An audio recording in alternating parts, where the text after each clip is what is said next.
What's going on, everybody? It's AG Crypto here. I'm here with Zach from DeFi Springs and Goldwind. What's going on, guys? What's What going on, up? gentlemen? How y'all up? So, What's up? What's up? What's up?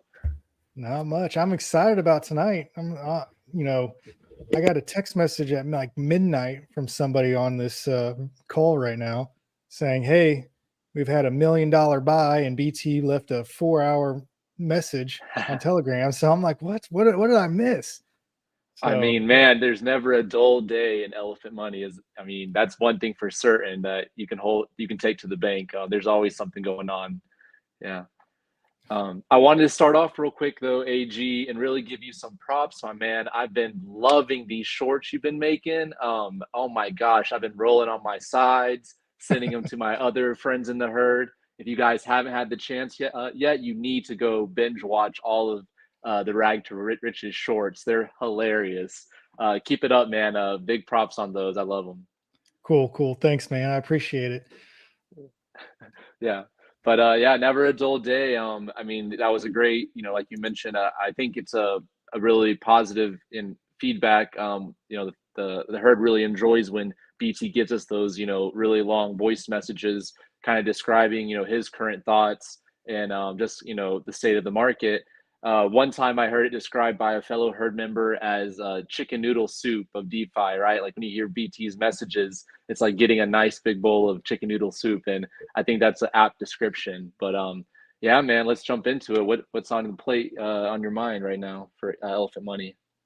So I'm kind of curious. So this big buy that came in, was this a couple of different buys, or is this one big $1 million buy? What was up with that?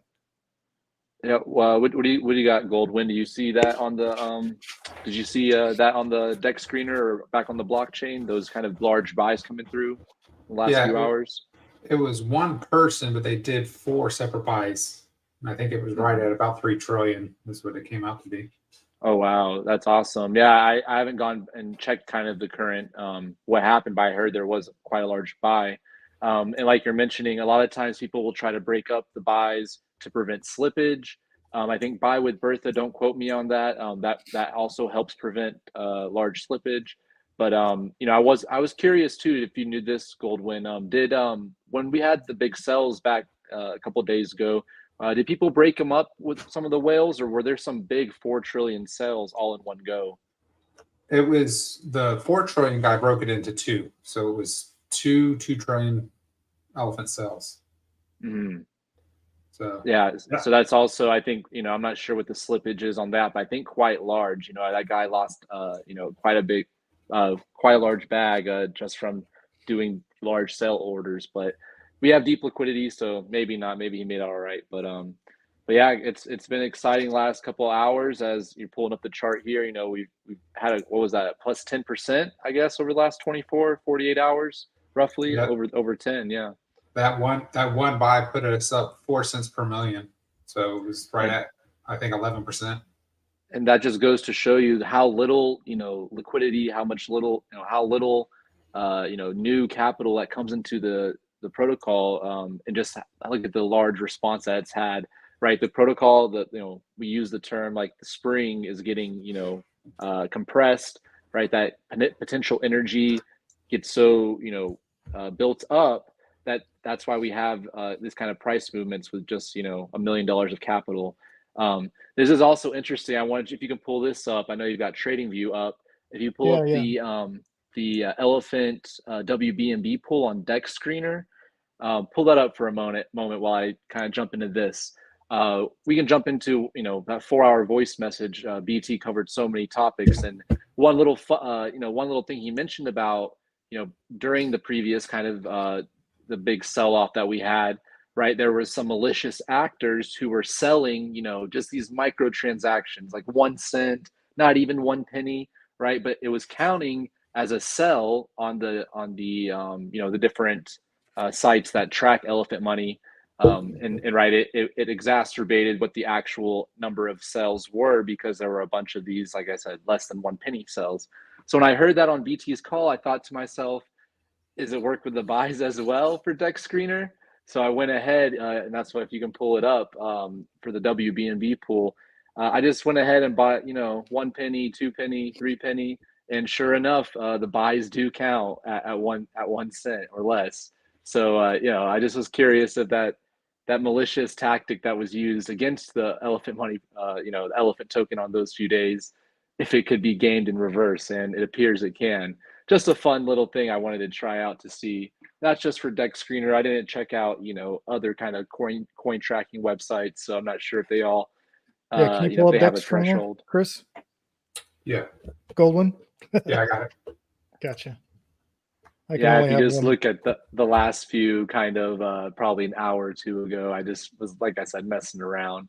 But no, that's just one thing, that was interesting to me because as we know, elephant money is all about transparency, accountability, on-chain data, right? There's a very robust, comprehensive source of data called Dune Analytics.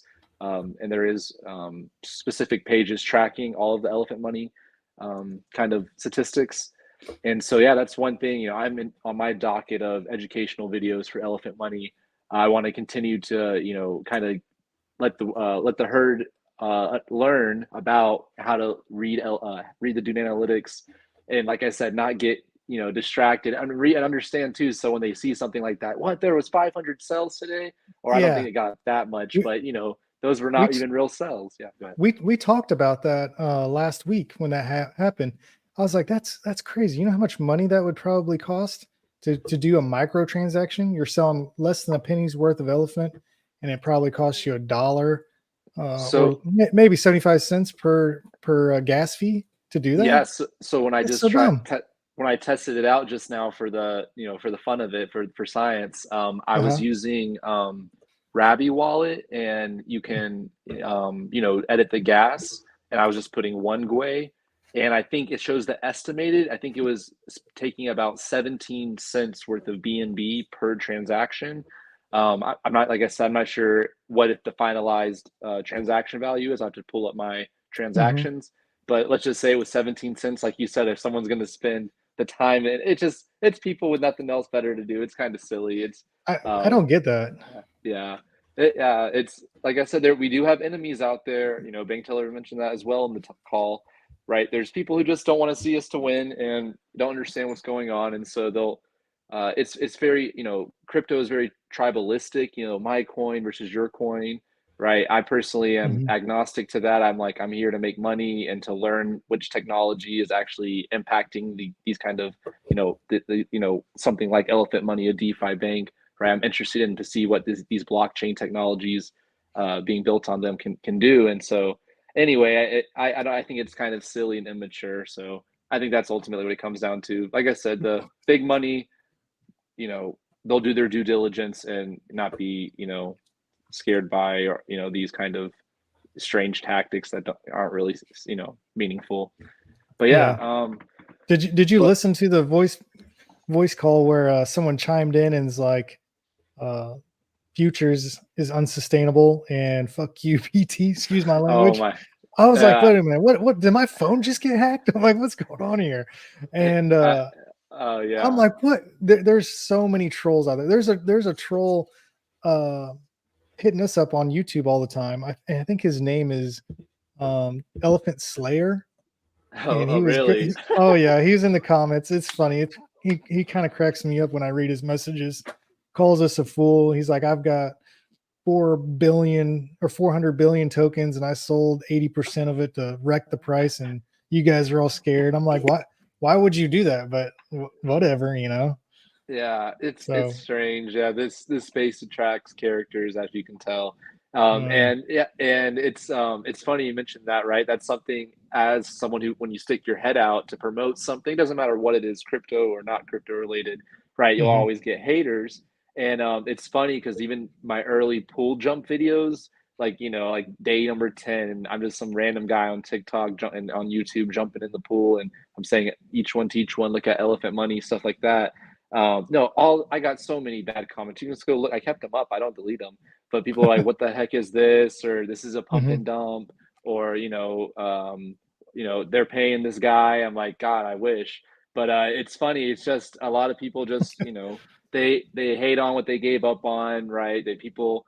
It was an interesting point. I can't remember if it was BT mentioning this, but if someone takes the time to comment and hate on you, they're not a hate, they're a fan of yours. They're taking that time to show their opinion to you. They want your reaction or some sort of. So anyway, it's with more success as Elephant becomes larger and bigger, right? We're gonna have more haters, and it's just gonna help us drive. All engagement is good. All buy and sells are good. Obviously buys are better and buy and hold DCA, but Bertha takes her cut of every transaction. So people can't, they can try to play whale games, but I don't think for too long as we continue to accelerate.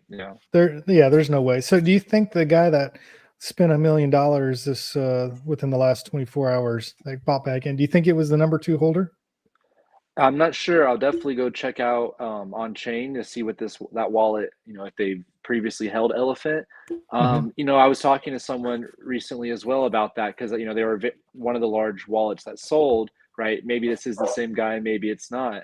But just because someone has a lot of money doesn't mean they have like they necessarily. I'm not trying to I hope they are listening. Hey, I hope you're in the call, but. I'm just saying, doesn't equate. If you have a lot of money, doesn't often mean you have the best strategies or you make the best decisions, right? They can be just as emotional as someone with a smaller bag. So it's all just, it's human emotion, right? When people, So anyway, I hope that second person does come back, and I hope whoever it is, we welcome them back always. But he came back in today. He had a $200,000 buy today, but he wasn't the person that put $1 million in yesterday. Okay. Oh, he wasn't. Cool. Different guy. No. Well, for all we know, it could have been the same guy and just opened up a secondary wallet. Well, no, because when he came in today, somebody looked at his wallet. He still has like $1 million of BNB in his wallet. So it was 2 different people. I mean, it could be the same guy. It could have 2 wallets. Yeah. Yeah, it's definitely interesting, but in the call to kind of bring it back to that a little bit, Bank Teller had mentioned, the BNB Martian team and how Elephant Money supports them, and how, I think we have 4% of the circulating supply of BNB on chain that is currently owned by the Elephant Money protocol. And so, right, I am interested and curious, right, if we can, whatever our future relationship with Binance is, right, I would love to see that continue to grow right now. BT made this message clear. Right now is the time for us to really take a stronghold of buying BNB, but also, right, as this bear market, we're either somewhere in the tail end of it, or coming out of it. We're right I think we're 490 days, something like that, into it. Don't quote me on that. But what I'm getting at is, right, now is the time to dig deep, because when the time comes, when the halving happens for Bitcoin, and then a few months, 6 months after to 10 months after, right, we're just going to see, I think, history repeat itself. So now is the time for the herd to dig deep and each one teach one, and do stuff like Rugs to Riches, DeFi Springs, right? Just get make content, get your voice heard. Let's get Elephant Money on the map, because now is the time, and it's just going to be the community, people just like you and me, people just like Bank Teller, right? He said in the call himself, I'm the janitor, right? Everyone has a role in this, in this company, in this business, and it's so fascinating that you can just share your experience, show your gains, show what they have to offer, and it's just it's an exciting thing to be a part of, right? The first global community bank. It's really fascinating. So yeah, I just encourage everyone now's the time. I think that was also, like you were mentioning on the call, another individual was also really, trying to make that message heard too. Like pick up your sword, right? Bank Teller mentioned that, right? He's the sword. He can only create the vehicle for the herd to use.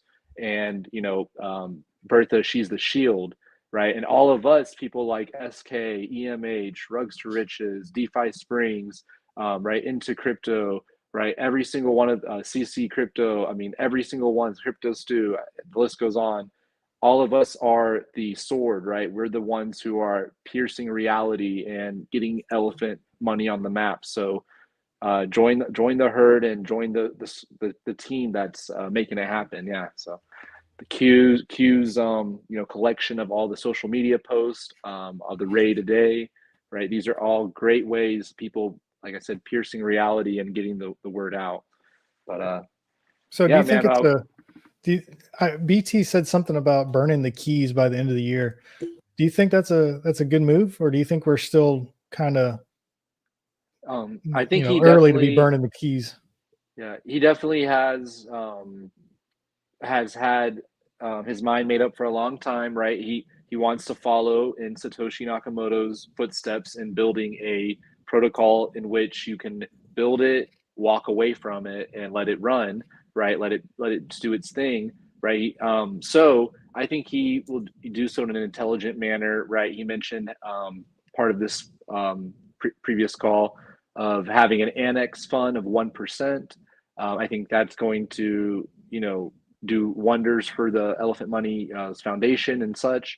However, like you mentioned, by the end of this year, I think he said he can do it in a few days. Well, I have no idea. I'm not a coder guy, but I think it is a bold goal to have.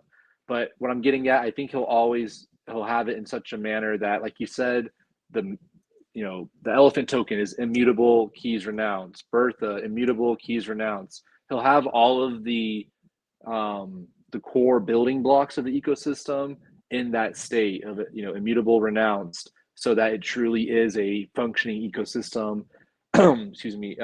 That's existing on a blockchain, on the BNB blockchain, on a decentralized network. So I think I take Bank Teller. He's a man of his words. When he says, "Hey, I'm developing Trumpet, NFTs, this, that, or the other," right? It's often a very short time span until that's the reality. So, yeah, he's pretty quick at doing everything.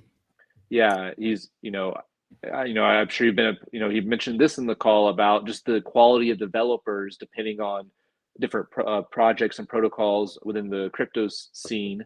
But like he mentioned, right, his background, 30 years in finance technology. Who else? I've seen, there's some of these other well-known developers in the community who have a well-known coding background, but it's far and few between. So yeah, it's definitely a exciting thing to know you have him as he's the biggest sword, right? You need another thumbnail? Yeah. This is me swinging my sword, right? I was rowing last time, right? Bank Teller's got that big flaming sword, or anyway. And so that's what I love about Bank Teller, dude. He gets so fired up. He gets so fired up, man. I love it. This is what makes me so excited about Elephant Money, is that I am actually, like he said, most of these other cryptocurrencies, you don't know who the developer is. They're not docs. They're hidden. They're from a different country. You don't know who they are. No way to find them. Dude, he puts himself out there, and I personally don't feel like he's doing it for the money. He's doing it for the pride, the fame, not the fame, but he wants to be known as doing good to the world. He wants to help humanity financially. He wants to make a name for himself. He doesn't want to. This is just speculation. This is my opinion. I feel like he wants to leave a legacy for his children. That's the vibe that I get. I think I totally get that. Go ahead. Sorry, Goldwind. Yeah, he said that in his message too, that once he hands over the keys, it's for us to protect his legacy. And so I think the big thing about him renouncing the keys is he wants to get Bertha tied down. And once Bertha can be 100% tied down, then that's another, feather in the cap to onboard people. Look, the treasury is completely locked down. Nobody has access to it. Yeah, but here's the deal. He thought Elephant was perfect before the exploit, and then the exploit happened. You don't know what's going to come around the corner next. I mean, you can say, yeah, I saw that come in hindsight, but honestly, you don't. So that's the part of me that says, don't get rid of the keys yet. Keep them keep them close to your chest, and if something does happen, you have the ability to work on it. I think that's what the annex fund is going to be. If there is something that he needs to pivot or the foundation needs to pivot to, that's what's going to build up, and it'd be a little. But it's only 1% though. 1%. I mean, if it was 1% during the exploit. That dude, it would take forever to get back to where we were, to where we are now. Yeah, I think when he's mentioning about burning the keys and stuff like that, it's all the the foundation of the protocol. So, like he mentioned, credits was a one page smart. I don't know if it's one page, but one smart contract that he created that he took a lot of inspiration of. I'm not sure what part of the protocol uses this, but what I'm getting at is there's things that can be locked down. And it's like building a house, right? You pour the concrete, this isn't going to move, and there still are pieces that he would still. So for example, right now I know he mentioned about they're doing the different wallets that need to be able to connect to the website. So that's a piece of the code, in my opinion, that I'm just speculating, that would always be accessible for him to manipulate, right? He's not going to throw away things in which that would become, like I said, if there is some sort of change in BNB's policy or this, right? I think he'll always have the ability to, or the foundation will have the ability to have a multi-sig. I'm speculating here. I'm not an admin. I'm not a part of the foundation. I know I'm just a speculator. So I think, like I said, he's a smart guy. So like you're mentioning, we don't know what tomorrow will bring. So I think he'll keep the protocol flexible enough to account for that. While we're on the subject, do you think Goldwind needs a new camera? I think that's a good call. If you're making this much gains that I know you are with Elephant, you gotta pitch a little bit out to invest in yourself in a little nicer camera. I'm pulling your leg, man. It looks good. He texted me today and he's like, "Man, these shorts are looking awesome, but why am I all pixelated?" Because you're holding those elephant tokens too close to the chest, man. You gotta let them go and buy yourself a new camera. Yeah, I gotta send over. You can get the Amazon gift cards, so you can easily, there you go. ding ding, and get your elephant into a brand new 1080p 4K webcam or something like that. And then you can get more views and more people join the herd, and it all pays for itself. You buy those tokens back, you DCA again. Yeah, I think it's because I was using the generated background. I think that's what pixelates me. I have a 4K camera. Light. Yeah, I changed my lights today, like right above me. Yeah, these. Changed those, so they're like white light instead of the dull yellow. Gotcha. Check out, I just realized behind me, I just put up these two shelves. They weren't here in my last video. I got this bus from, let me turn this little light on here. Is that from IKEA? Give me a second. It's from Ross. It was $13. That's even better. And savvy then I shopper. That's right. No Elephant tokens were sold in the making. Right, I got a little bus here. Right, and then I got this really cool 3D printed sculpture. It's an athlete wrestling a python. Nice. And it's all like 3D me printed. Every night. What are you wrestling? What are you wrestling? So, but no. Anyway, I just put those shelves up, so I gotta show off my little art, my little bust.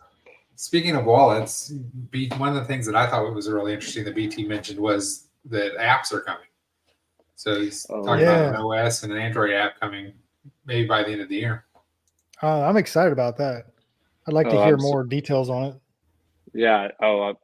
I'm so big and so pro anything relevant to user adoption, user experience, right? Because the easier everything, as people's complaints are, there's too many steps, there's too much into it, right? So anything we can do to make it easier, just makes each one that much better. So I think an app is definitely a pro thing. The sooner the better. Yeah. But did he say it was going to come by the end of the year, or by the end of next year, or when did he say? I thought he said by the end of the year, by the end of this year. But I really? was thinking on there. That's really close. But I mean, he's pretty quick at coding. But I'd be. I don't recall. I might have misheard, but I don't recall him mentioning that as the deadline. I think he just mentioned that's on the docket. Yeah, because it's got to. Yeah, you got to get approval through Apple to put something on the App Store, and that takes like 3 or 4 months just that alone. Yeah, I've always wondered how because there's things like there's these kind of third-party DeFi even apps and other little, I've used a few different ones just to experiment, different wallets, right? Ones that aren't like MetaMask or, other competitors to MetaMask and Trust Wallet and stuff like that. So I'm always curious as to what is, I haven't deeply explored, but what is, Apple and Google Play's policy for, for making crypto applications. But I've seen things like, have you guys used? I recall I've missed Crypto Mischiefs. He made a kind of a tracker app and included elephant money in it. So that's like he has other protocols on it as well, but that's like a tracking app. So that's not directly interfacing with Web3, but I don't think it's too difficult to, like you were mentioning, it takes a few months. I'm not sure how, what the vetting process is, but it's definitely a route I think is exciting to go down. Yeah. I don't think it's that long for Android, Google, but I know for Apple, I've heard stories of, people not getting their app approved for months at a time because of, something that they find in their guidelines that they're not happy with. Yeah. Apple's they're a stickler. Yeah. I mean, even did you guys hear this past week when MetaMask was temporarily removed? That seems so strange to me from the App Store. Did you guys hear that? I didn't hear that. Yeah, MetaMask. It was like on today is Tuesday. It was like Saturday or Sunday. MetaMask was temporarily removed, and they added it back. But I don't know what the hiccup was. But so I didn't hear that. But I know Trust Wallet, that happened to Trust Wallet because I have a Trust Wallet app in I needed to do an update and I couldn't because they took it off the App Store. I think it was because you could buy stuff inside the app, like you could buy Bitcoin through the app, and Apple wants that commission. I could be wrong, but that's just my. I think that's definitely a big thing about it. I think that's a big thing because I've heard even is it Facebook has had discuss like that's also been because I think the App Store takes 30% fees or something like that. So then they had an issue with Facebook. They were trying to, I don't know. So I assume they don't like crypto apps not getting a cut of their revenue to them. So we'll see what the future holds. That's why we need Web3, decentralized finance, not these gatekeepers. We need we need the quality, right? You need the Elephant Money app. Man, can you imagine just the reach? That's one thing I mentioned. So there's I think there's roughly 8 billion humans on Earth. I think 5.3 billion have access to the internet through a mobile device. And so if we had something like an Elephant Money app, it would just, like we're talking about, it just could spread even easier. One thing I thought was interesting as well, part of the like each one teach one and like cash flow for all. I was listening about as we expand globally and there's people in the herd all from everywhere, from all around the world, and there already is. I think about developing countries, and I recently read this stat, so don't quote me, but they were saying out of like the last 60 years, countries that were classified as developing countries, only 2 have made the transition from developing countries to a developed country, and that was South Korea and Taiwan. But I think with the adoption of Web3 and things like Elephant Money, I think that will accelerate and change in the decades to come, as financial opportunity and just things of this nature, right, to become more proliferated, like we're saying, like as the technology is adopted, each one teach one, right? I just think Web3 is going to have a big part in that. It's not going to be solely reliant on, I guess, other nations and whatever the current state is. Obviously, it hasn't worked for the last 60 years if that's the true intention of changing their status. So anyway, just really interesting mind, thinking big. That's what I like to do. Goldwind, what would you want to see in this app? I would like to see onboarding, but that's probably not going to happen. Like an on-ramp, on-ramp would be great. But like SVL said, if it simply mirrored the website and just had direct access and that's all it did, it would be spectacular. Just like the reach that Zach was saying. Yeah, it'd be pretty easy.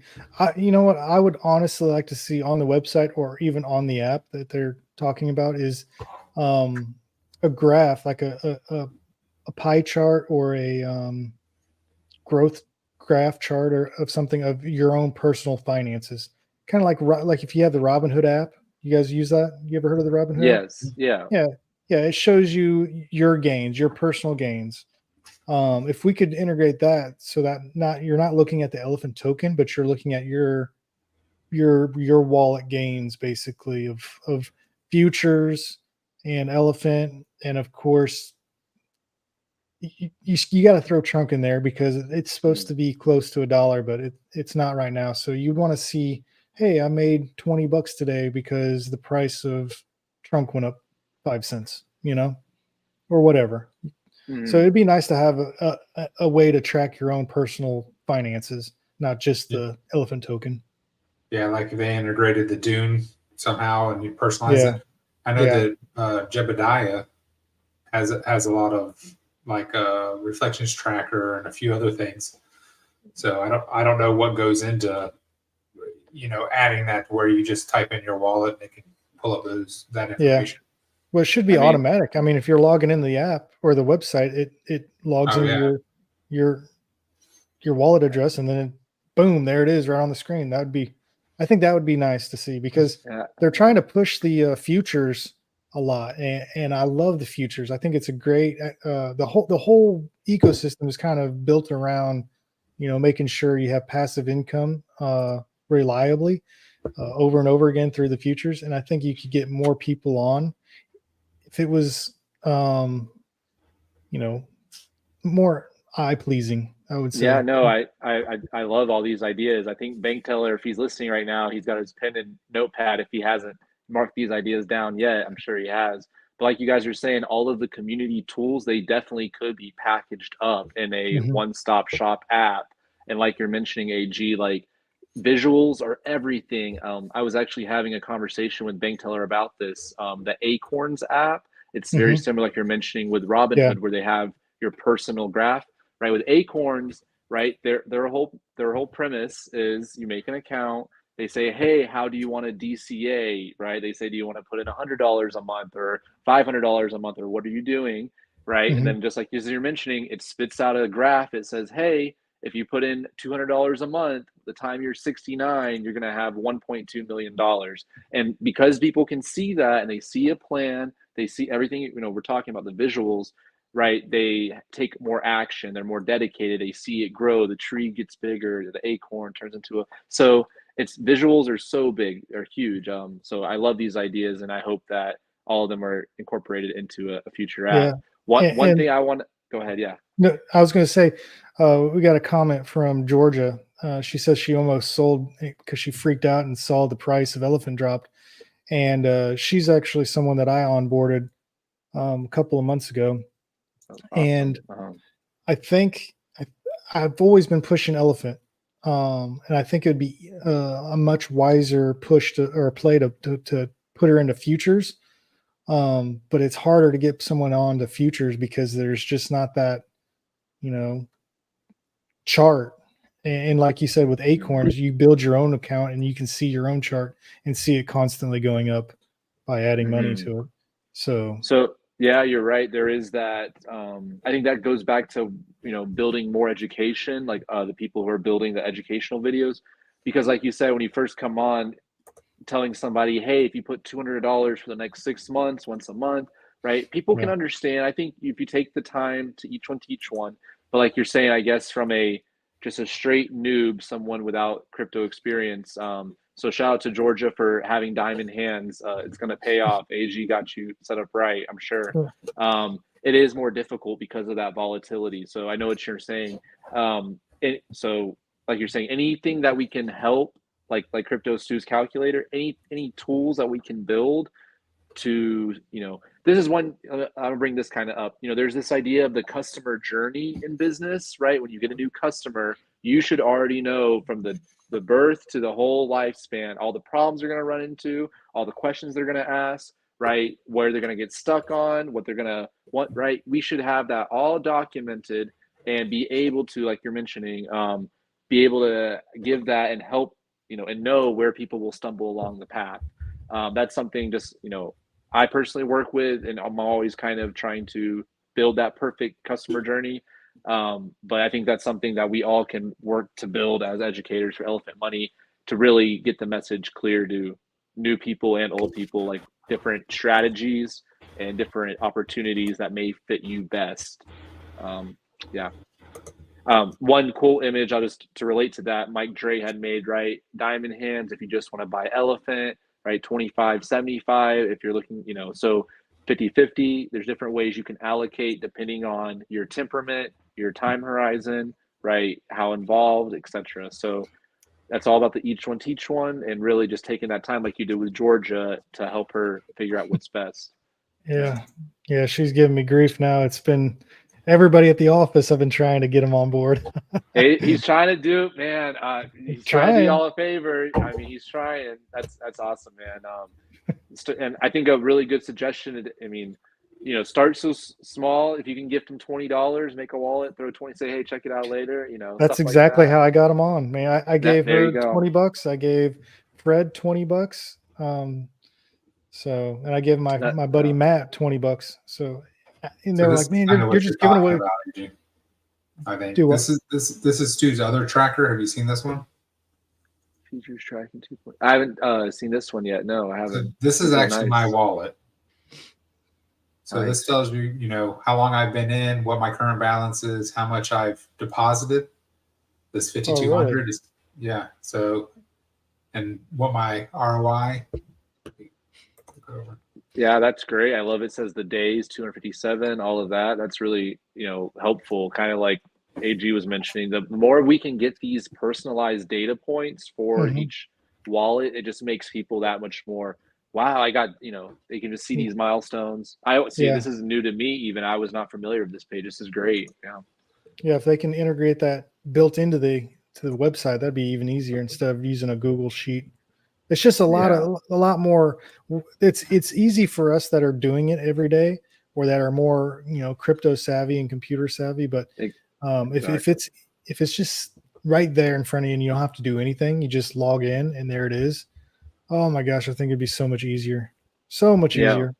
What this is what I think about too with Cash App, right? How to buy Bitcoin, it's two buttons. You have to open Cash App and then you have to click the little, it's 3 buttons maybe. The home button, select Bitcoin, and then you click buy and you type how much you want to buy. So, but like you said, maybe that's 3 clicks to buy Bitcoin on the Cash App, right? And if the fewer the clicks we can make it, the easier. I mean, it just makes that much. It makes the adoption faster, each one teach one faster. So yeah, I think there's huge gains to be had. This is fascinating. You just reminded me right now. I went to Gary V's VCon in 2022 or 21. I can't remember now. And that was actually it was mainly an NFT conference, but many of the speakers, even then, this was, like I said, probably 2 years ago. It was in Minneapolis. So I need to look it up. But even then, which I still think is a persistent problem now, is the onboarding of funds, everything we're discussing now. It's just there's a few too many steps, a few too many clicks that, there's that drop-off curve, right? 10% of people make it all the way, or 80% make it after that whole is just and it's getting easier, better, and faster. But people who are not naturally savvy or naturally curious, it takes a little bit more time and effort, but it's worth it. I wanted to address, someone had brought up too, that was also a big announcement in the call from Bank Teller about Trunk is now referred to as a yield token opposed to being referred to as a stable coin. He made the accurate point that Trunk for the majority of its life has not been at $1. Right. So, but it has, however, been a yield generating token the whole time. So I think that is, words matter. I think us, defining these different facets of the ecosystem now are very important. And so I'm excited, I think it's going to be, it's good for the protocol, but also I think it's interesting, the dynamics. He mentioned it potentially may have go up to like $1.10 and have a and be arbitraged between there. So I think that opens up an interesting dynamic. But if you guys I think you mentioned you were before the exploit. So do you guys remember just how much Stampede contributed to like the fresh minting of Trunk? It just supercharged Bertha's buying power. And you remember those days. That's when we were having these double-digit days. And I think that these days are just destined to come again as we return back there. But yeah, what are y'all's thoughts on that? Yeah. Well, I got in right at the ending of the double-digit days, so I didn't really get to experience the euphoria of mooning every day, Yeah. But yeah, I do remember looking at it and getting convinced by Goldwind. Hey man, look at this. This thing is going up, and it was all from Stampede. Once he opened up Stampede, people were minting Trunk to put in the Stampede, and what was it, like 75 cents to every dollar was Trunk tokens, or not Trunk tokens, but elephant tokens. Right? I think or was it backwards? 25 cents, I believe, of the $1.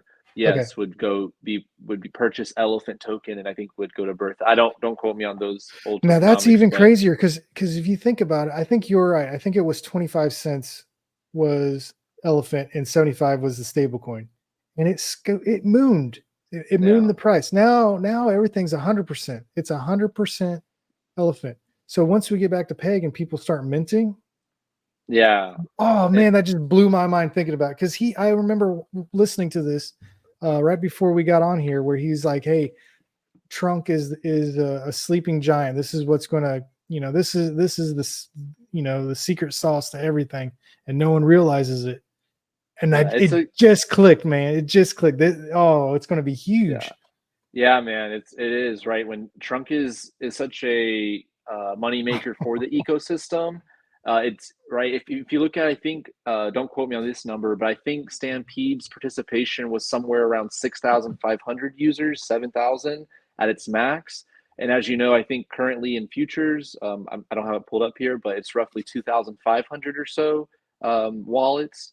And so, like you're saying, imagine, prior to the $200 kind of now the compound schedule. Right, there were people just minting $50 worth of Trunk, $10, $100, and really just like I think those days will return of that huge amount of buy pressure for people coming just for futures or Stampede, or if that sunsets, whatever that happens, all of those funds will just once again supercharge elephant. Yeah.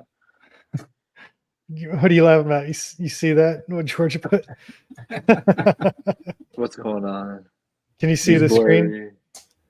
She said, "Sell me an NFT and buy a new camera." I literally tried to sell you the pink one last week. Yeah, a pink one. You know what I'm excited for on that note too is when Bank Teller release. We're talking about future contracts. I assume there's he has a plan to releasing additional NFT contracts. So having something like a rainbow contract where you have to have all 120 or having 12 NFTs, one of each. Yeah. AG literally said that on our NFT conversation. Let's go. And I shot him down and said, "Nah, he's crazy." Yeah, I think that there's going to be. I think it's what was your counter to it? Because you can see the obvious. Okay, collecting more volume, more interaction. What do you think why he would not, or what's your thoughts of other future ones he may release relating to NFTs? My argument is because it doesn't need to be. I mean, NFTs, in my opinion, the way they're designed and set up now are fine. Very true. They are a complete product. That's true. It is, but you got to think that he designed the NFTs to bring people in to buy them to feed Bertha, and at the end of the day, if things slow down and all of a sudden, boom, a new product comes out, which really isn't a new product. It's just it's like buying the iPhone 15. It's the same as the 14, just a new processor. So, new colors, basically. I think that if he does what Zach was alluding to of a contract, like if you have 15 different colors, then you get a slight bump. But then I really, He added the rarity at, I always wondered what's the point of the rarity, right? So I think, if it's not just a vanity thing, like, oh, I have a more rare glossy pink than you do. I think there may be some gamification and some yield, but like you're mentioning, Goldwyn, I haven't thought about that, right? There's no need. He really doesn't need to. It's just adding complexity. I think that's often a flaw that protocols do when they get too within their own community, right? We already have, Trumpet farms, the elephant token, futures. Like we were mentioning, we're getting better and better at explaining and the best strategies. But what I'm getting at is when people add too many products and they add too much complication and the community gets too involved with themselves, it becomes less appealing to mass adoption. So, that you made me think about that as well. So the future's unwritten. So I see both sides to it. Yeah. And I think with the NFTs, their biggest draw is going to be the APR that's going up. The speculation is black. That's the only one that really matters for benefits. And I think keeping them all the same, it makes them better on the marketplace, because right now they're literally flying off within minutes. Yeah. And if you do start putting in those, if these colors are better than those colors, then the colors that are less desirable will stay on the marketplace. That's true too. I didn't think about that. Getting screwed. So if all the colors pay the exact same, then it doesn't, the true people that only want real estate doesn't care if it's burnt sienna or antique gold or whatever the other weird mud looking one is. I mean, what would be cool though?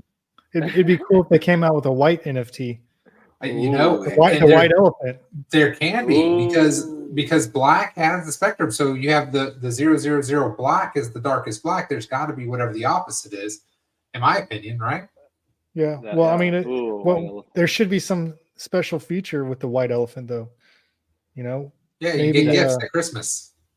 There you go. Bank Teller mentioned this on the call as well, but these NFTs, we're just mentioning them in passing. These are the best NFTs that have been released to date.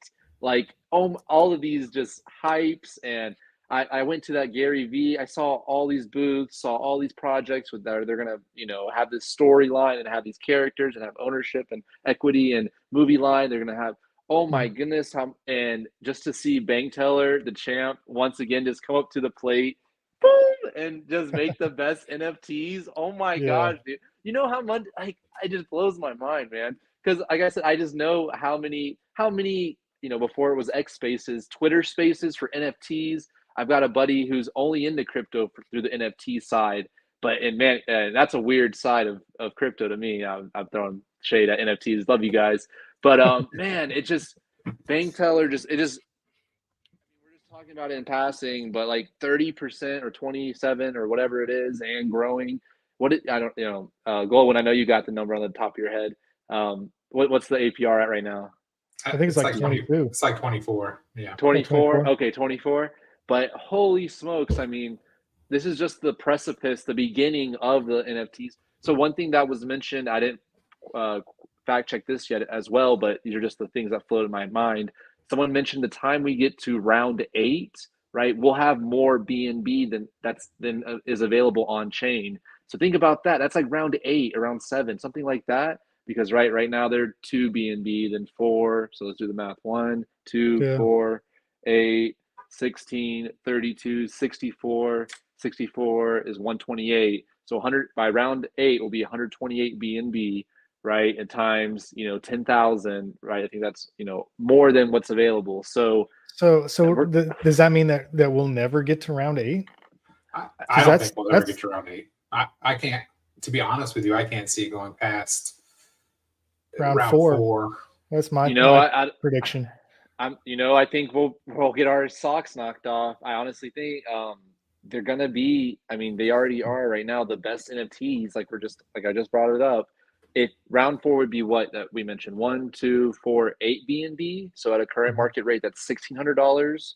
right? That's nothing. People will, I think these will get it as expensive as houses. Yeah, but but they if there's won't, not, but they won't if be there's not, 16. Yeah, they won't be 1,600 by the time we get to that level. They'll be, let's say it's $800 a piece per B&B or whatever. so 800 times 16. What's that? That's it'd be more 8,000 than plus. 800. That's 12,000. That's Yeah. $12,000. I think they will sell for 12 grand. We will see that. We're seeing once again. There's how many hold? I don't have this number. I'm sure that's on the Dune Analytics. Let me pull it up. How many unique wallets own at least one NFT? Do you guys know that number roughly? What do you mean by unique wallets? Like I'm holding some. So like you would be one wallet, but let's say you have two wallets, that one wallet has 5 in it, one has 4 NFTs in it. That'd be two unique wallets. So what I'm getting at is I'm trying to see how big is the adoption thus far. We can look at how many elephant holders there are, how many future participants there are, how many, right? So we can see, Bank Teller mentioned this on the call. There's 3 separate economies being run right now: the elephant market, I know for certain he mentioned which was the NFT marketplace, but NFTs have buyer and sellers, 2-sided elephant, and I guess futures or trumpet are all of that combined as a third, but or with the trunk economy. But let's just pull up real quick. I'm curious if there is a easy stat I can see here with unlimited. Let's pull it up. So right here, wallets. So right now there is 1,746, I'm assuming, unique NFT owners. So that's 1,000. Oh my God, that's nothing. So when this number is, 3 or 2 magnitudes larger, 100,000 owners, I think that will easily surpass round 4, etc. We're already in round 2 with 1,700 people, involved in this market. Right, we're still under 1,000 right here in purchase. There's been 460 NFTs resold on the marketplace, and that's generated 248 BNB for Bertha. So that's a super profitable business model, as Bank Teller alluded to as well. This is all BNB that's feeding Bertha, and just further pushing us up the, further removing tokens out of the LP and further pushing us up the price curve. So what I'm getting at is, I think we just all as a herd collectively really, like, these numbers are like, it's like looking at, it's like you open up a lemonade stand and it's after week 2 and we're like, oh, we made $8, we've invested 16, those are pennies, right? But we know that we have a global access. It really is, we've covered a lot of it tonight. It really goes back to making it as seamless to onboard a person into the herd, and also having the right influence, because BT alluded to this as well. There's a lot of voices out here. There's your voice, there's Goldwind's voice, which is a little bit sexier, a little bit smoother. There's my voice, right? There's lots of voices out there, and I think, I've made a ton of money listening to Bank Teller. This guy or that guy on YouTube, I've listened to them. I haven't made a lot of money listening to those guys. Maybe you have. Keep doing it.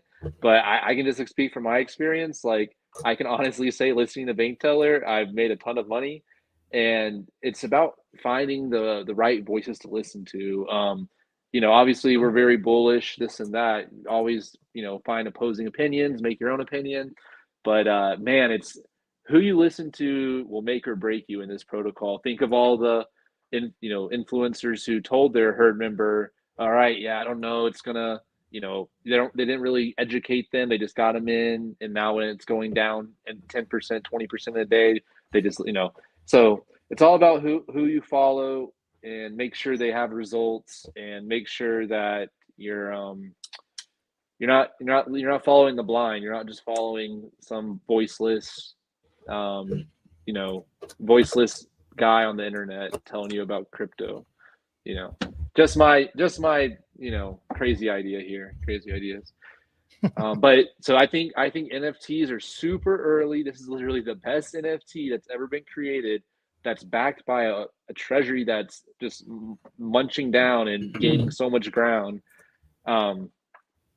It's just, I think, as all right, a rising tide lifts all boats. So as Bitcoin does its thing, Bitcoin is still, in my opinion, and I think a lot of people would agree, right, that Bitcoin dominates the market. So as Bitcoin, as the more damage, the more we can grow, more damage we can do, the more we can get our name out there. Right now, when the tide rises, right, we're just gonna, right, we'll just attract so much liquidity so quickly.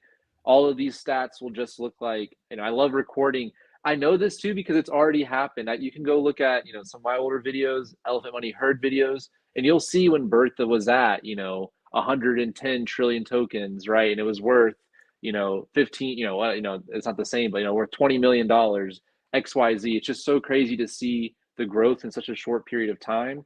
So just to wrap up my little rant here, if we can just focus on the growing the users, like Bank Teller also mentioned in the message last night, all these numbers just, right, they increase by magnitudes. These are all so small, 400, 1,000, 11,000, 1,700 owners. That's nothing, man.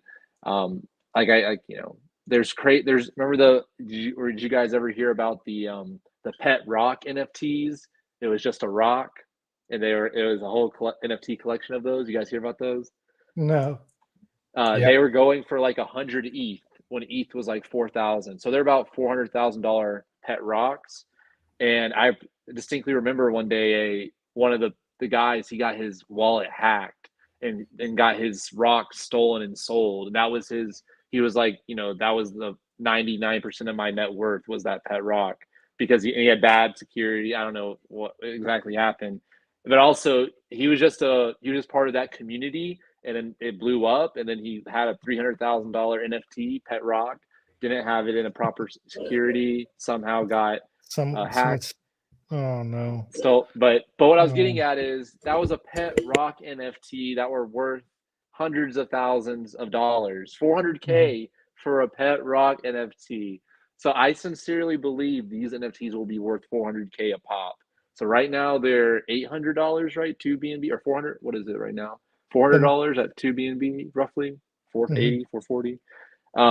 So that would be a 100,000x return. But if BNB does its thing, and these things continue to go up in the rounds, I mean, it's just so, we really are sitting on the bleeding edge of finance. Having these tools available, like this thing is how old? How old is NFTs? A few months old, July 4th. Yeah, so it's that's not very long.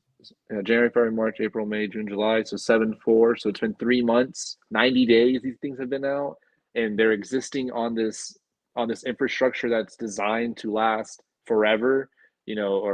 So it's all right. So here's the question. Go ahead.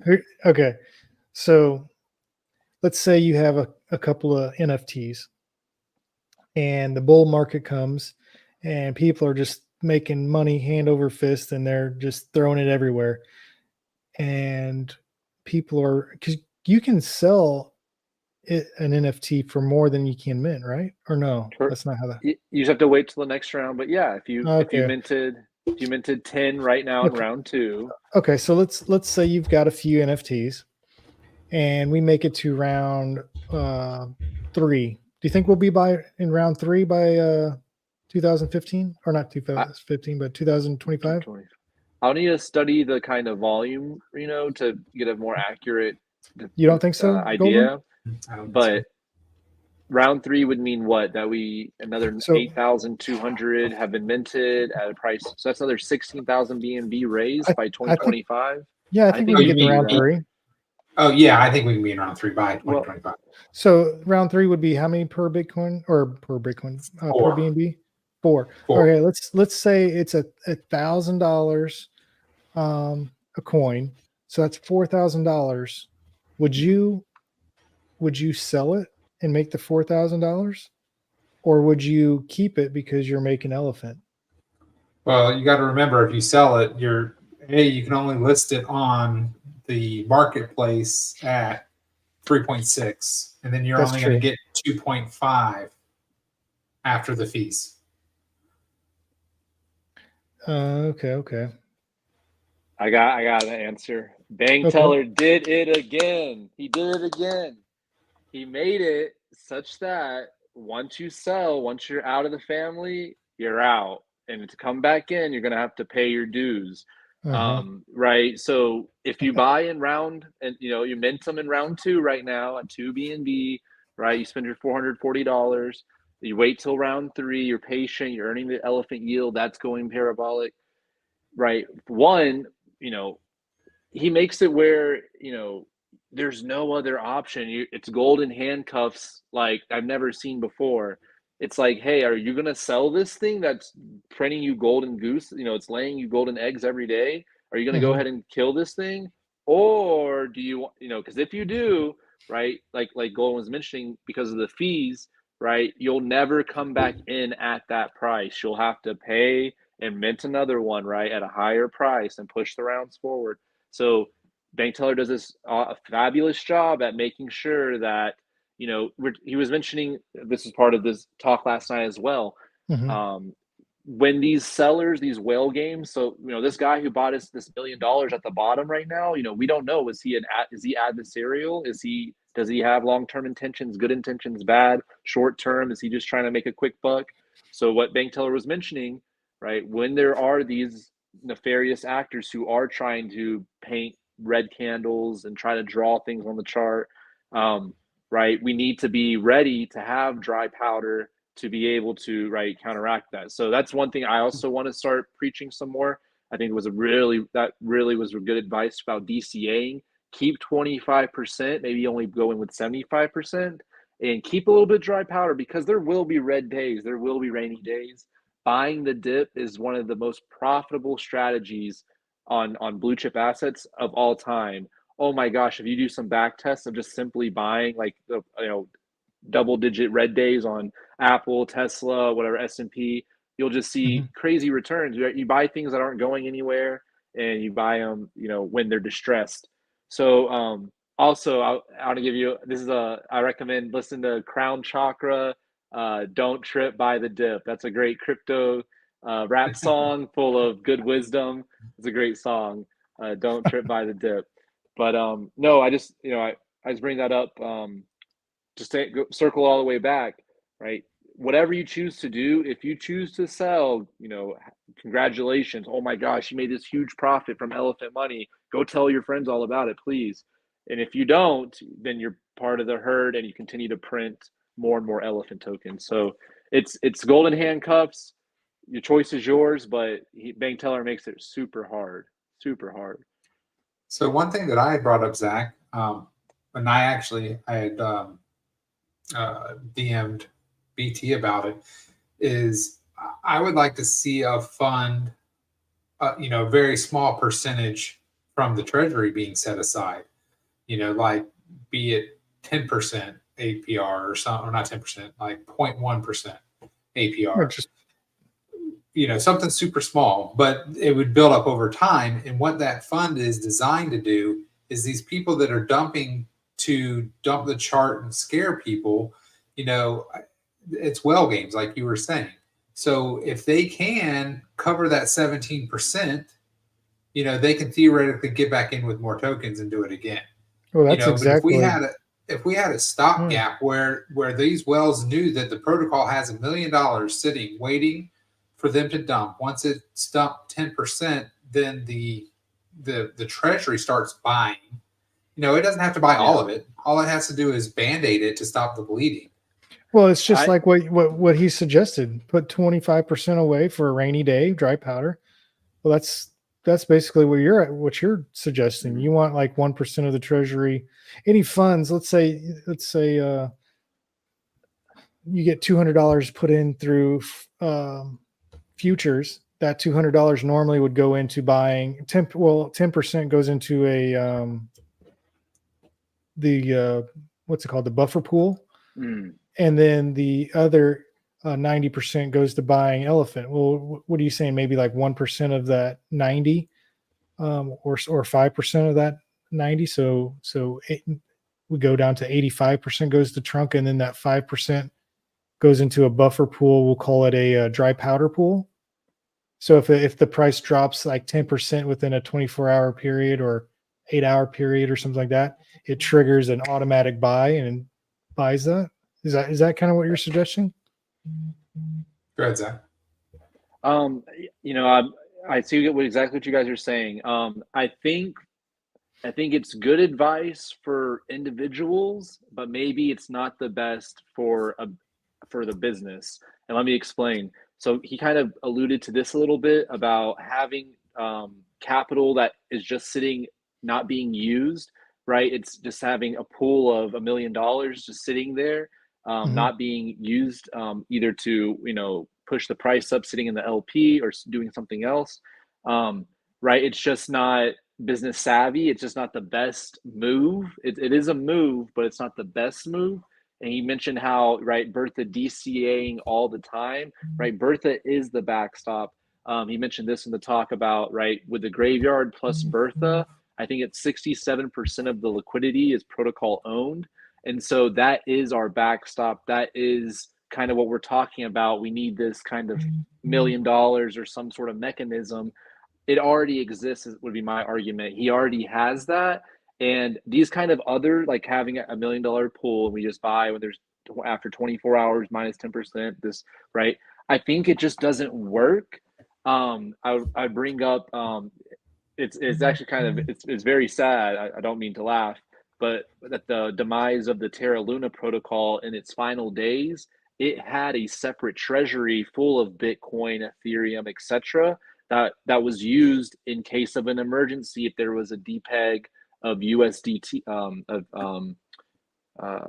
what it just escapes me now of for Terra Luna US, what was it, UST, not USDT, UST, right? They had kind of what we're discussing, a separate pool of crypto assets, and you can look this up. Do Kwon, he did it all in one shot. They had like $50 million of Bitcoin or something, but he sold it all and market bought, I can't remember if it was Luna or if it was UST, and instantly that $50 million of liquidity washed away also. So even they had these giant backstops for these worst case scenarios, it just doesn't work. It's the same reasoning why we're not allocating a ton of the liquidity to the trunk LP, because it's this, right? There's so many people on the sidelines who would just take that. They would just sell their trunk, take the liquidity out, take their BUSD or whatever. And so it's just not a sustainable model. So that'd just be my counter. I totally know, it's kind of hypocritical. Yeah, how could you say keep a little rainy day fund? But I think it's good advice for individuals, but as a business to maximize, because one thing that I think about a lot myself, right? Obviously I want to accumulate the biggest bag. I'm not a personal trillionaire, but I want to get, as close as I can.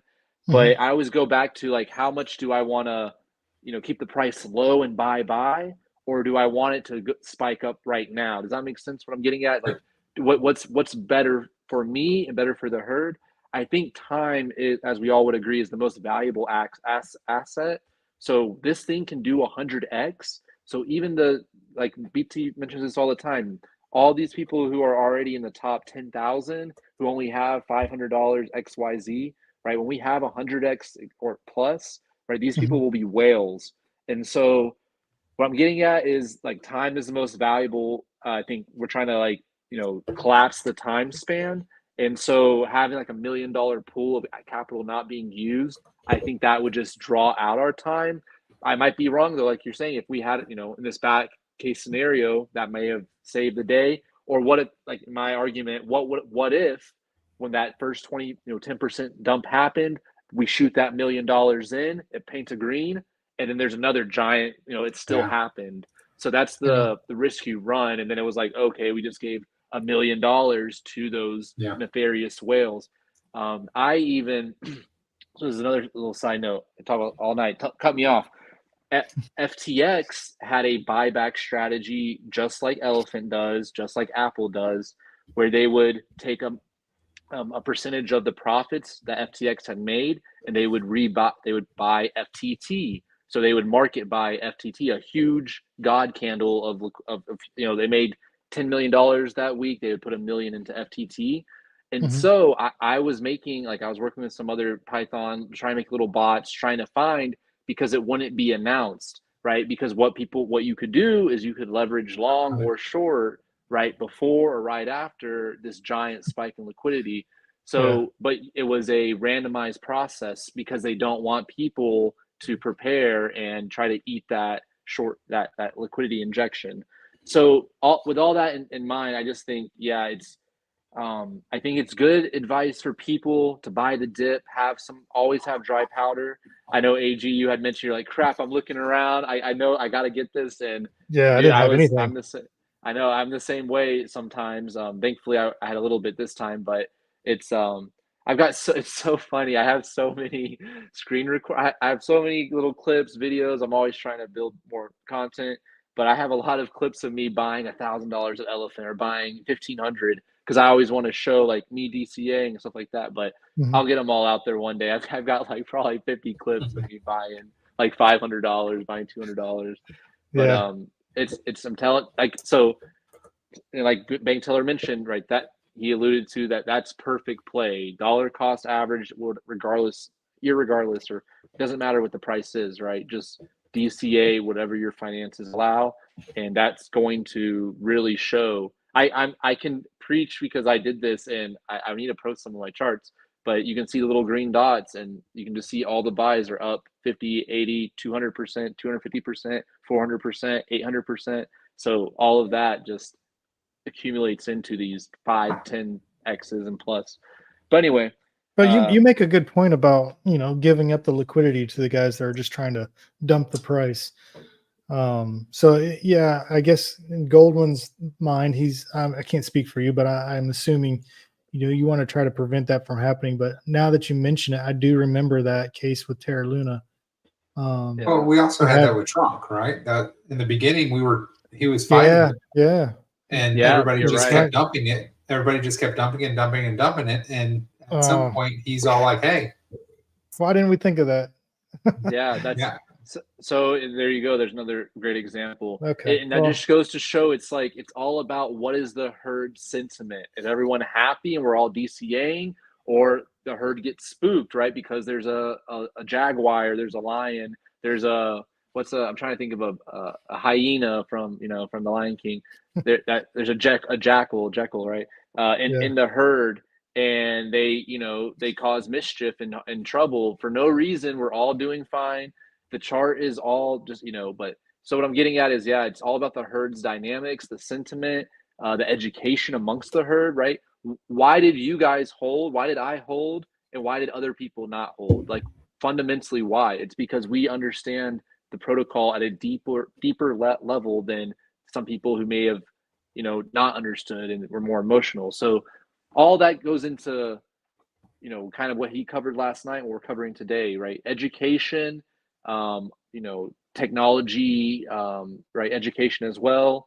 And it'll make everything compounds, right? Because now it's just easier to hold. And now we don't get spooked as easier. And then Bertha is stronger. Bertha is eating so well, man. It always, I always get super excited, like, oh my gosh, like everything's so bullish. And then something like this happens. I'm like, wow, like futures is, rapidly increasing while the token itself has taken a 30%, 20%, dip, right? That just accelerates Bertha. This is one thing I wanted to bring up that Bank Teller brought up. What do you guys think is better? He mentioned, should we build more liquidity? Should we focus on, making our liquidity deeper so that we're not as susceptible to like large sales, right? We don't get as many giant red candles. We're a bigger tank. We're a bigger unit, but that means price will also not accelerate as fast. Or should we, I want to set the situation up. Should we focus on getting Bertha fat or focus on getting the liquidity fat? That's the question. Should we focus on Bertha trying to capture all the tokens, or focus on deepening our liquidity of the protocol and not being as susceptible to attacks? What do you guys think? So how would you deepen the liquidity if you're not feeding Bertha? You still would be doing both, but I think the focus is you can I'm not sure exactly. I stumped you, didn't I? Where I would manipulate into building more liquidity. I think he's referring mainly to. Yeah, you stumped me here for a moment. You would do it the same. You would do it the exact same way as the graveyard. You would sell elephant into the BNB pool and then match it with elephant. Yeah, you're right. So exactly whatever. I'm not sure if that's automated. I mean, it is. He mentioned that. I think there's a 10% chance he mentioned of that happening with every. I'm not sure if it was a buy with Bertha purchase that there's a 10% chance that just goes to liquidity. So I think maybe he could increase that percentage of the chance of that happening.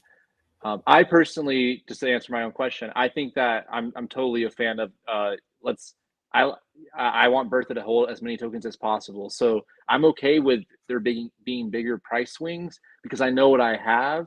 I want Bertha, who is not emotional, right? I want her to continue to hold on to more and more. So we have fewer and fewer in the LPs that humans can buy, and we just can, I think we just once again went under 100 in the LP 100 trillion. So the more we can march down, just the faster we'll go up the price curve inevitably. So what I would want is to get Trunk back to peg. That's my goal. Yeah. And if it's adding more liquidity or if it's fattening Bertha, I don't care. As long as Trump gets back to peg, that's my vote. Yeah. And I don't know if you definitely check out again the part, but that's what he was talking about. It's not going to be pegged at $1 anymore. It will vary. And I think I think he wants to move away from stable coin peg to $1. These type of, it's just a yield token that is produced.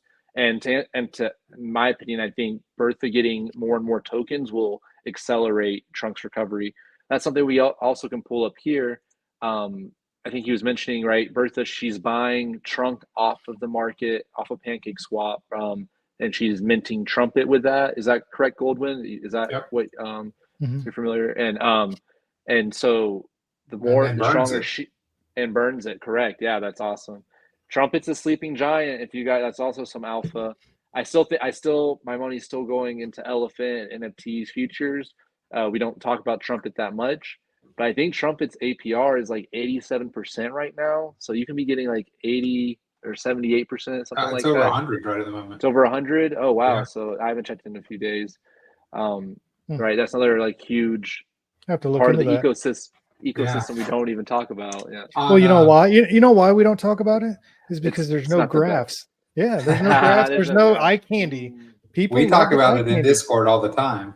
I don't do Discord. I'm not a Discord fan. But actually, in Discord, one of the popular opinions is people are taking their Stampede funds and rolling them into Trumpet because it's about a 4x more rewards. Wow. Yeah, that sounds like a great play. So I don't have too much Trumpet myself. What? So do you think I should do that, Goldwyn? I can't. Man, you got to do your own math. Let me answer that a little bit, AG. I've been thinking about this myself because I did not hear this voice message, but maybe you guys did. I heard that someone had mentioned bank teller said between maybe it was Q3 of next year that Trunk might be back at $1. Is that what you guys heard? Yeah. So that Q3. So what that would be? What that would be like? He said if he had to guess, July, August, maybe something like that. Yeah. So end of the summer. So the question is, if you have a Stampede right now, should you stop rolling, stop claiming, and let's do the math. That's 280 days away, something like that. Would it make more sense to wait?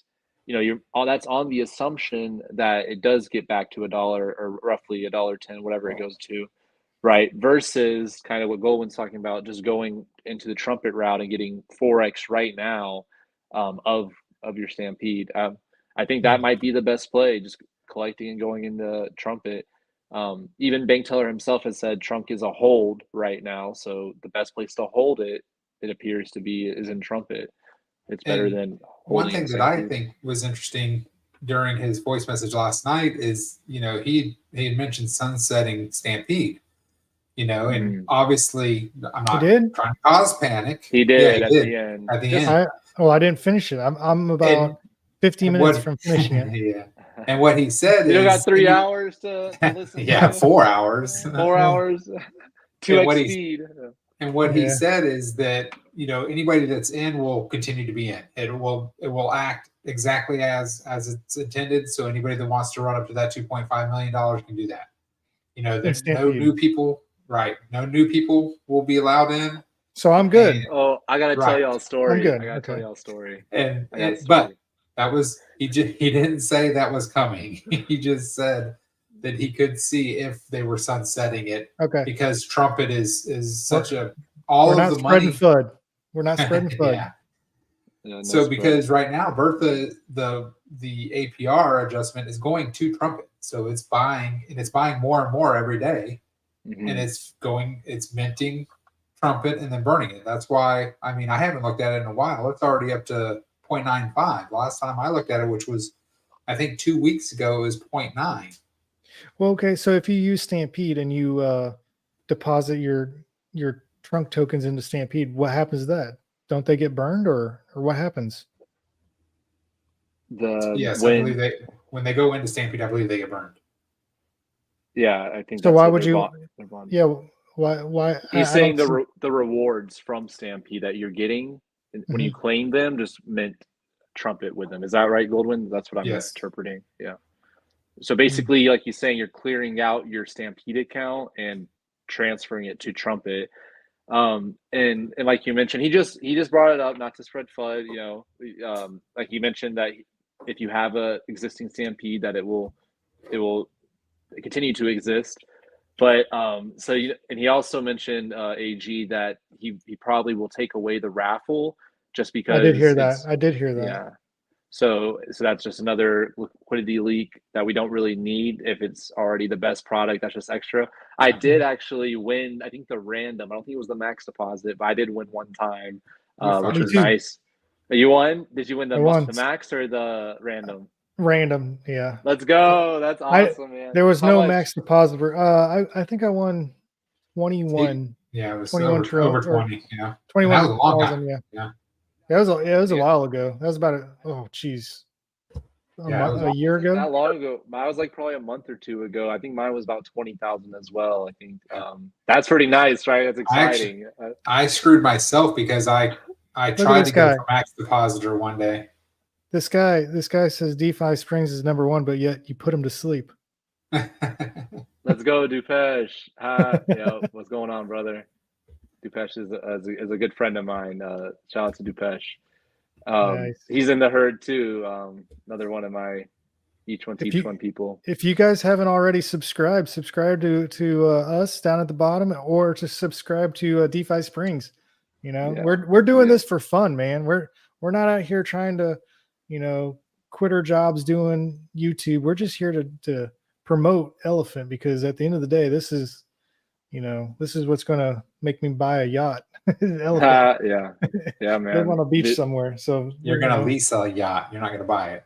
That's right. He was funny when he went on that little rant. Don't no one buy a Lambo. I'm like, no, now no one can have a yellow Lamborghini now, or bank teller's gonna be mad at you. Crap. No, he said you could. You just gotta lease it. Lease it, okay. We just need to rent it for the weekend. Put some graphics on it. Yeah. Yeah, I mean, we can make it happen, guys. We'll drive to Vegas in. Yeah. Hell yeah. I have a funny story. So I wanted to win the I tried to win the max. I got out sniped one time. Oh my gosh, it was probably $20,000 or something, and then I got out sniped by like 25 or I don't know what it was. But that was unfortunate. But hey, whatever. But then again, I was like, okay, I'm gonna win with the random. And so I made probably, I think I need to ask my girlfriend, probably over 100 wallets, maybe 200 wallets. And I put them all with 1 or 5 trunk, or what was it? 5. What did I do? I mint $5. No, what was the cheapest? No, that's what it was. I just bought 5 trunk when it was under peg. So it was like $1 because each one was like 20 cents. Mm-hmm. So I did. I guess that's how I entered. But anyway, I entered the raffle with all 200 accounts on one day in the attempt to try to win the random. I didn't win the random. But now that if he is going to sunset the accounts, I have 200 You have Stampede 200 of them. accounts that That's are so awesome. fresh. That are fresh. If anyone wants, they're ripe. Fertile ground. I might need to go plant some more. If That's it might true. be hot commodity. Goldwind, why don't you tell your story about trying to win the sniper? Yeah, I've been monitoring it for days, and it just felt right. And it's because This guy. if I would have claimed my trunk and then put that back in, I would have won. So because I didn't claim my trunk. So no. So he's strategizing with me, and he's in Telegram a lot more than I am. Well, I get on Telegram and I see a message from BT, and he's like, "Hey, we're changing how the raffle is. You know, you're no longer going to be able to win max depositor by by that." Yeah, well, that was so he's talking to me, and I assumed he already read that message, and I'm like, "Okay, yeah, go win it," you know, and he didn't win it, and I'm like, "Bro, he flat out told you like 2 days ago he was changing it." No, I tried to snipe it before that change. No, you didn't. That's yes, why I thought it was so funny. It was like a day later after he put that message. Yes, it was. No, it wasn't. I was like, you set yourself up on that one. That's the he mentions that about the raffle that it's too juicy, but we all have stories. There's so many people in the herd, I'm sure, who have tried to snipe and got wrecked. Like, or they're like, no, some guy gets. And it's also one of those debates where because we know that your rewards are going to scale up, right? Yeah. So it was that whole debate, right? And I had 5,000 or something in my reward. So at that time, it would have been 25 or 30,000 by scaling. And in my mind, I'm like, well, I'll just get max depositor, and then I'll have that for the next day because you have that ammo. I lost the snipe before he changed the max depositor. Yeah. Yes, I did. No, it was like 2 days later. Oh no, I put fresh capital. Find it on chain. We gotta look on chain. That's true. There you go. There you go. Boom. Yeah. Let's see what the record shows. Yeah, but it wasn't. But if I still would have done if I would have claimed and rolled that back in, I would have won. Yeah. But no, I put like 800 fresh capital in. It was fresh capital that I put in. He's just mad he didn't win the random. Yeah. It might be net EV for the protocol because of people failing to snipe it appropriately, right? I'm curious. I haven't run the numbers. So many. Man, I need to, like you said, I need to quit our day jobs. Oh wait, I already did. I can run all the. I need to run all the analytics. I've got. Man, I need to. I don't know if she knows how to do analytics. I got a person who's helping me out, so maybe I'll ask her these cool questions. There's so many cool ways, right, that we can dig in. It's like exploring a mine, a gold mine, literally, just like we're talking about right now, because we don't have the visuals in front of us. But something like Trumpet is a sleeping giant. And it's just the more you dig, the more you find, and that's how it's, that's a great, I loved Patrick Cryptozoa. He has an article he had wrote, I think it was called Crypto Sherpa. And I love that. I was like, that's who I want to be, like a Sherpa, helping you climb up a mountain, show you where to step, help you carry your stuff, right? And they have all the experience. And that's what I think we need as we continue to, develop the leadership and the people who can explain the protocol and break it down. That's some people too. It's funny in the chat. And when they really, Bank Teller mentioned this, like, you don't figure out how a Tesla works by, going and asking Elon Musk, where does this screw go? Where does this screwdriver, you learn how to operate the vehicle. You learn the business. Not necessarily each line of code. So the more we can get people on board and understand how the business works and operates and how we grow and how we succeed, it just will, like I said, make us have that much more success. So, but yeah, it's fun to dig around. what would you guys want to see added to the protocol, or not added, but maybe removed? What do you think is not needed as much? Do you guys like the farms? Do you guys have a I position in love the the farms. farms? Yes, I love the farms. I'm nervous that he was gonna. He's gonna get rid of them. Think No, so? I hope not. You're I just think so. you're putting foot out there. Don't be doing that. Don't be giving BT ideas. Yeah. BT listens to the community. He really had. Well, listen. Don't get rid of it. Don't get rid of the farms. Well, I mean, I thought for sure when he was talking about getting rid of the raffle, I thought farms was next, but he didn't say that. He actually went into sunsetting Stampede before the farms. So I would think if it was on his brain already, he would have mentioned that. Because once we get back to minting, anybody that has, other blue chip cryptos, why wouldn't they want to get yield? Why would they want trunk yield? And to get that trunk, they would have to mint it. Well, yeah. They want to bring. He wants to bring. The whole reason for farms is to try to bring to make our TVL higher. That's the only reason for it. That's the only reason for it. I think it's a good idea. Farms are definitely, he uses the terminology mousetrap of value, which has been used against him. If you guys saw the beginning of that other Futter guy's video, I know that was so cringe. It's very disingenuous. That's what we talked, I talked about last time, I think, on our show.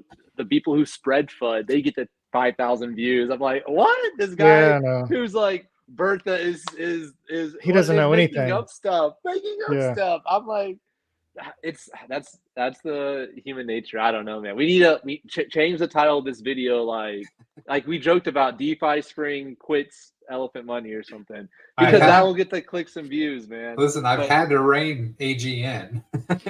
Yeah, I made a few shorts that were pretty funny, but they were funny.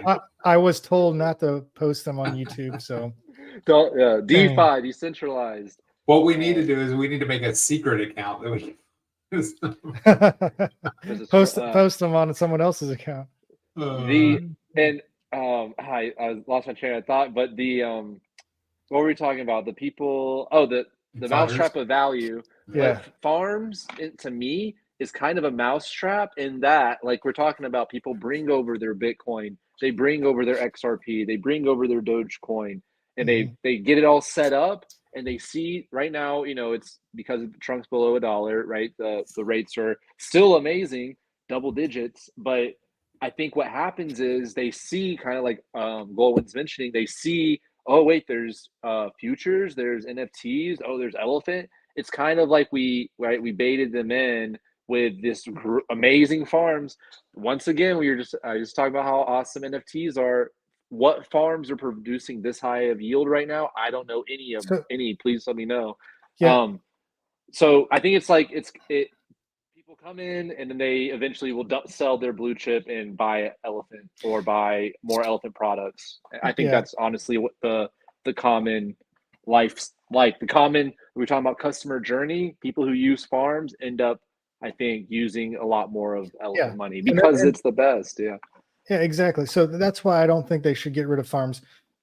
Celsius, BlockFi, all these places that went under, they were shady. They were the only place to go to get something for your Bitcoin or Ethereum without staking it, yourself. So where do you go for that? Where do you go to try to make some money without selling your Bitcoin or your XRP?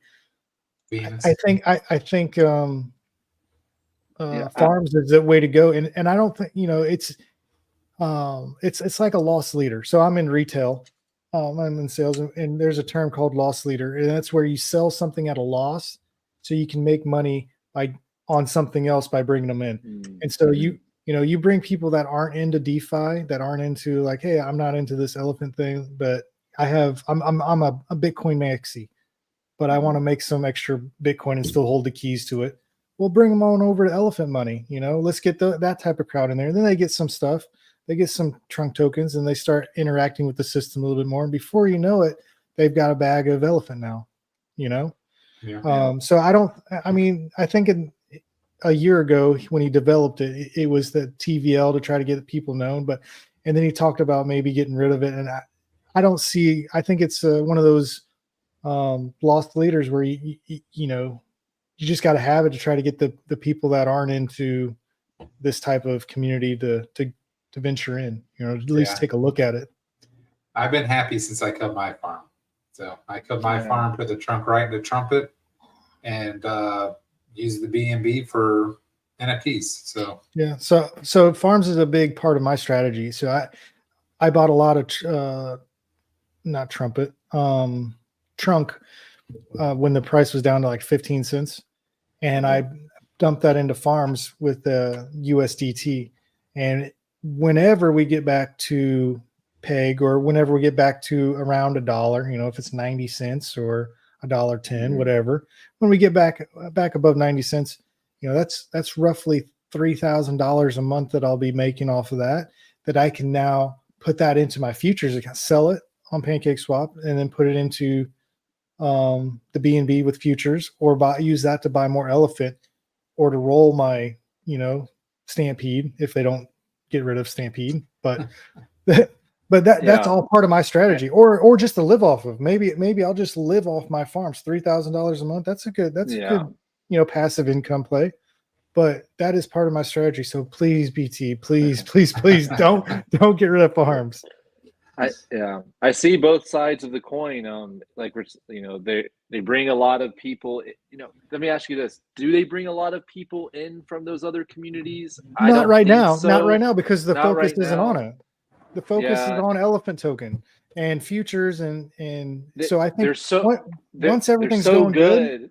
Once everything's 100%, he's thrown away the keys. Everything's working good. Now we're promoting trunk. Now we're promoting Trumpet, and now we're promoting farms. He can start paying the influencers for the Bitcoin community. At that time, too, people will have to mint trunk. Yeah. And it's 100%. So once they mint that, that's buying elephant, right? Yeah. So like every additional person's position in farm, like you're saying, it's just going to cause that much more volume to go towards elephant, which is why it's all about right now, because there's so much opportunity on the table. And AG, it's making your strategy and make sure it fits for you, because we can't go wrong, right, with all the things we've talked about. It's all about developing what was going to work for you, and that you understand too, because there's people who buy a lot of elephant token, and that wasn't the right strategy for them because they sold it at the first sight. There's other people who have gone heavily into futures or Stampede, and maybe they need to revisit about picking up a little bit more elephant. As you know, that's what we all recommend in the herd when you first join Elephant Money, is to build up your elephant bag, 10 billion, 50 billion, 100 billion, whatever you can afford. Try to set a goal, make that a priority first, and then dabble in. That's something with me on the first run up too, and which even like Bank Teller mentioned, he has $1 million Stampede account, but less than that for his elephant bag. And that was the common nature of, I think, majority of people back then. A lot of people, we just loved Stampede, that 2x machine, that 2.05, and we didn't really even recognize the power that the elephant token would have. So yeah, I'm diamond handed. I love the elephant token. That's still the primary asset of the ecosystem that I'm DCAing, but everyone has their own strategy. That's what's so cool. Do you have a Stampede bag? Yes, I do. Yeah, I got just over $100,000 Stampede bag. I paid $75,000 for it, and then I won the lottery, so that was another $20,000. And then I've claimed, I've rolled. Right now, I probably haven't rolled in it's funny. It's something I don't even check up on probably in 2-3 weeks or something now. Yeah. Part of me, like I mentioned, I was debating about trying to run the numbers, but right now I'm thinking more and more that Trumpet might be the best play. So I've got about 51,000, and I've got, I believe, 17,000 in rewards. And I've just been holding because I figured by the time I get to 49,000, 50,000 in rewards, I'm going to have to, roll it, and then that'll put me up to 100,000. And when it gets back to $1 peg, that's going to be a nice little passive income. That's $500 a day. Yeah. Yeah. But now I'm thinking, because I was in the mindset of no, I'm not rolling it until it gets back to, a peg. But then I was like, well, it might not get back to a peg anytime soon, but I'll hit that 50,000 mark maybe, and I'll have to roll it. The true game. Go ahead, real quick. Go ahead. Yeah. So I didn't think about putting it into Trumpet. Yeah. The $1 million question. If we knew the date that Trump returns to $1 or 95 cents, whatever it is, right? Then we could do the math backwards and determine when is the best date to stop touching our Stampede, so that the time it gets back to $1, that would perfectly align with it scaling up to equal whatever our current balance is. So like you're saying, 50,000 is your current balance. You have 17,000 sitting there, right? As you know, if Trump is at 20 cents, if it goes for 25 cents, if it goes up to 50 cents, right, your 17,000 would just magically be 34,000. Yeah, it would double. Yeah. So it's that equation. It's not a difficult equation, right? It's just two variables. So I was thinking maybe by the end of the year we would be at least closer to maybe 40, 50 cents. So I think the optimal, my hope.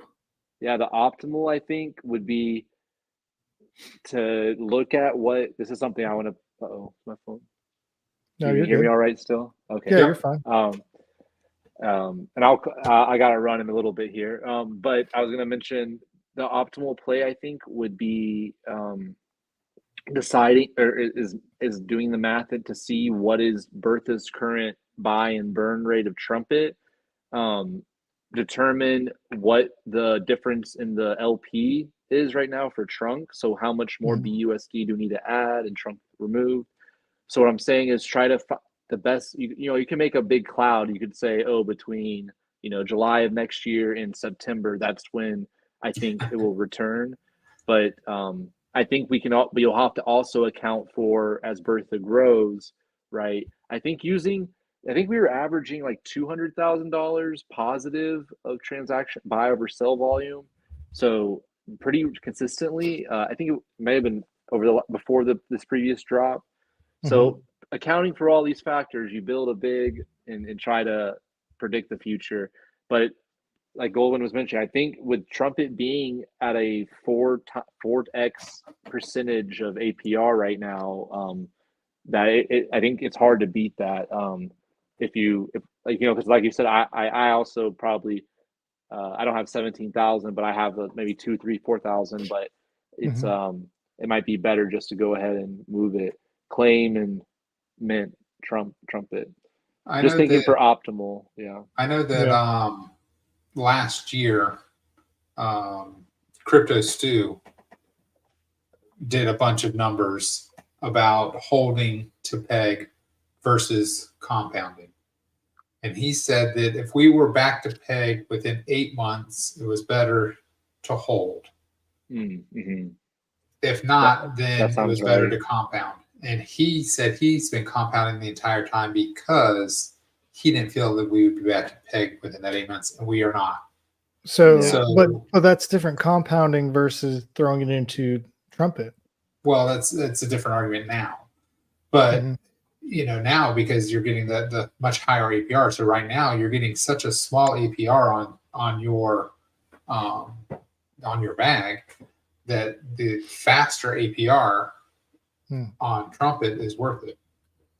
This is what I love about Elephant Money. There's so many different strategies, so many different things that you can, it's like a, and once you take it out of Stampede, it's gone. Because it subtracts from your That's your true. balance. Yeah, I ain't gonna do it then. I ain't gonna do it. I ain't gonna do it now. I remember it was talked about in the Telegram before he made that change to Stampede, where your claims now deduct in the same manner that futures did. And I'm mad because I didn't claim or roll or whatever, right? Or probably claim right prior to him making that change, but that's okay. things are still good. And like AG, like you're mentioning, man, there's just so many different, depending on your lifestyle, what you're trying to get out of it, what you're trying to build. I was just giving some props to the guy in the Telegram when he was talking about he's getting $850 a day in futures. I think he had like $170,000 in futures, but that's amazing. That's amazing, right? That's wow. Like, and he's like, I'm not even touching it really right now. I'm just trying to get up to 1 million. Then I'm gonna claim one day, roll two, and repeat. But it's just those things, those things are just are bound to happen with a strict and disciplined DCA schedule. So I don't have as big as a futures as that, but it's just on the pathway to get there. NFTs are still a sleeper. Sleeper 8. All of these are sleepers, man. Elephant money just slept on. It's the elephant in the crypto room. How are we, the guys, talking about it, man? I'm happy. We can take the crown. That's fine for me. Listen, I think it was awesome at minute 27:45 that the three of us were called out by name. Yeah, that was pretty cool. Yeah, last week, I don't know if you were jumped in or saw. I think you were traveling, but BT jumped in on our live chat last week. Oh, I missed that. Was pretty cool. I need to go check. We were both like, we froze. We both froze. Yeah, we're like, what do we do? What do we do? It was fun. Yeah, caught us off guard. Yeah, I thought it was awesome. We had everybody was in. Jed was in. SK was in. Yeah, we had a lot. We had there was like about 38 people throughout the whole That's awesome. hour and a half that we were doing. Maybe because the price was dumping and people were scared or something. But BT put it in main chat right before he came in. Gotcha. Well, maybe BT will post this in the main chat tomorrow. Cool. To have people go back and rewatch it. But I tell you what, it was pretty cool. When I saw him, I was like, "Who's this Tony guy saying he's BT?" and then it clicked on me. I'm like, "Oh, Tony!" And then he really said, "It's me, BT." Yeah, it's me. This Tony guy, Tony of crypto or something like that, answered a question that we were talking about, and I was like, "Okay." And then he goes, "It's me, on the BT." show, man. Got to get him back on. Yeah, I mean, that's something. Cool. Bank teller, if you're listening, just every time you have these, they don't have to be 4 hours long, but I think if you did a 1 hour every Wednesday, I know we already have the X spaces. We always have these impromptu this. I know everyone's plate's full, but I mean, as much as bank teller doesn't want to be the face, I mean, he wants to be the face. This is his legacy. But as much as he wants to, push everyone else to the front, fundamentally, I think humans look for that leader, and he is that leader because this is his creation. And so I think, right, the weight of his words obviously do hold the most out of everyone's. And so every time he has an hour-long AMA just talking about the current status, man, I see the buys flood in. I see $1 million buy. I see he can just print money with speaking, So I want to encourage you, BT, as much I get it. I 100% know you want to give the keys to us and let's go drive the car. But man, can you please be in the passenger seat and turn the radio down and yell out the window, because that will just make everyone get at the attention. Sorry, you hear me all right? Yeah, you're good. I gotta run in a moment here, but I just think that it's bank teller's influences is unmatched, and I just I would hope and promote and just want him. I want him to have his own YouTube channel. Ed does videos. We do videos. Ed does videos. I didn't know that. He just started his YouTube channel. Yeah. Oh, he did. Yeah, because when I talked to him on Twitter Spaces a couple of weeks ago, he was like, "Oh man, I haven't done it." And he said he was going to join us, so maybe we need to get him on. Yeah, we get him on. Man, Ed's got to get on here too. But because when I look at all these cult of personality crypto figures, whether it be I'm not going to name names, but all these different ones, it just they joke about, right, crypto, we need a hero, and then they turn into a villain. They always, right, this whole arc, they have a whole all these people, right, they just ups and downs of the crypto world. But I think BT, the media, the media company we're paying, the herd and everything, like then you get him on the face of Time magazine. I mean, he needs to be the man of the year of like 2023, like during the worst economic, like, silent depression. We have this new technology for global banking, for selling yield, and anyone in the world, like, what? Like, he needs his face, that the mustache needs to go viral, okay? Yeah. The hat needs to go to front and center. Like he mentioned, he's got to be famous. There's no other way around this right now. There's no other way out, dude. You got to become mega famous, dude. You've built something too crazy. I'm sorry. You did it to yourself. I love how passionate he gets, man. Like when I was listening to the AMA last night, he'd get fired up and start, dropping some F-bombs. And I'm like, oh man, this guy's for real. This guy's a real dude. He's not putting on a show. He's all about, back when the exploit happened, I didn't really know too much about Forex, but they got into it a few times on some AMAs, right after the exploit. And I'm listening to him and I'm like, BT sounds like a genuine guy that would never rug pull, that would never do any of this. Like he's pissed that something that he's created, that he's proud of, and he wants to try to help the world, is being, fudded over by everybody in that other community. And Forex, I'm not going to make fun of people or talk bad about people, except other than just saying I didn't feel like he was genuine compared to BT. And I just, and from that point on, I think that was when I was like, okay, I'm going to stick this through. I had already doubled down on my position once the exploit happened, but after hearing a few AMAs, I was like, dude, this guy's real. I'm going to stick with him. Yeah. I mean, it's everything. He talked about this in the 4-hour video or message. Right. His credentials are unmatched.